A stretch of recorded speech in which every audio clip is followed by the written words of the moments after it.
অপেক্ষা, হ্যাঁ অপেক্ষা। নিকোটিনের দোয়ার আড়ালে ভেতরের পড়ে যাওয়া হৃৎপিণ্ডের আত্মচিৎকারের পরে তাকে আমার করে পাওয়ার অপেক্ষা। কিন্তু না, সে আর ফিরে আসেনি।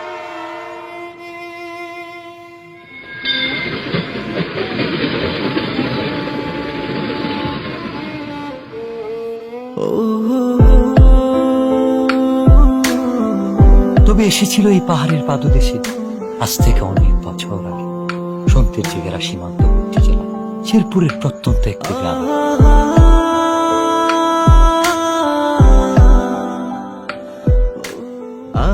কে এই অতিথি, কে এই কিশোরী, কে এই মায়াবিনী?